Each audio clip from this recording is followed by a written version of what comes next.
Chirala assembly నియోజకవర్గం బాపట్ల లోక్సభ నియోజకవర్గంలోని 7 assembly సెగ్మెంట్లలో ఒకటి. ఈ నియోజకవర్గం 1951లో ఏర్పాటైంది. 2019 నాటికి ఈ నియోజకవర్గంలో మొత్తం 1,90,408 మంది ఓటర్లు ఉన్నారు. 2019 ఎన్నికలలో గెలిచిన కరణం బలరామకృష్ణమూర్తి ఈ నియోజకవర్గం యొక్క ప్రస్తుత ఎమ్మెల్యే. ఆంధ్రప్రదేశ్ లో ఇప్పటి వరకు వైసీపీ జెండా ఎగరని నియోజకవర్గాలలో చీరాల కూడా ఒకటి. అలాంటి చీరాలలో ఇప్పుడు త్రిముఖ పోటీ మొదలైంది. దీంతో చీరాల రాజకీయం ఎంతో రసవత్తరంగా మారింది.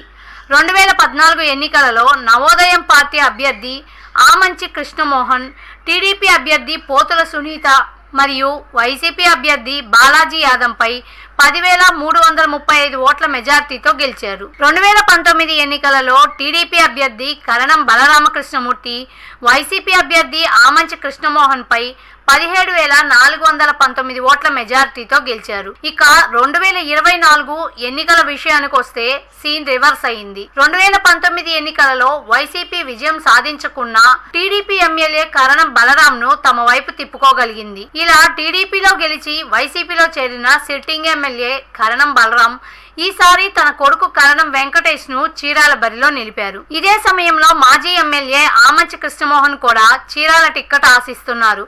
గతంలో ఇండిపెండెంట్ అభ్యర్థిగా పోటీ చేసి గెలిచిన ఆమంచి కృష్ణమోహన్ 2 సార్లు విజయం సాధించి మాస్ పొలిటికల్ లీడర్ గా పేరు సంపాదించారు. ఇకపోతే చీరాల టీడీపీ పరిస్థితి కూడా వైసీపీ మాదిరిగానే ఉంది.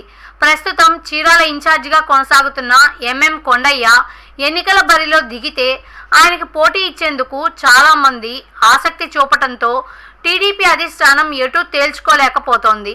ఇలా త్రిముఖ వ్యూహంతో చీరాల ఎన్నికలలో చిటపటలు మొదలయ్యాయి.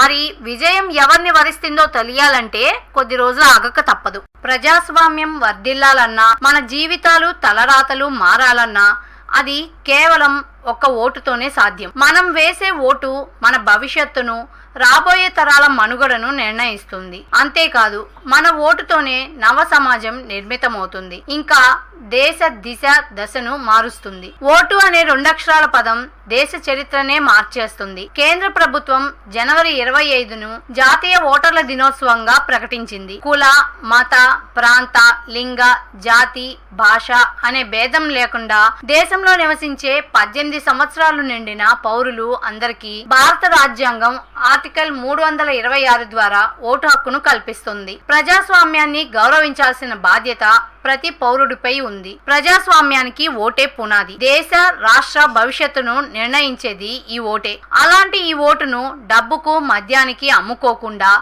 భారత ప్రజాస్వామ్య పరిరక్షణ కోసం ప్రతి ఒక్కరూ తప్పనిసరిగా తమ ఓటు హక్కు వినియోగించుకోవాలి.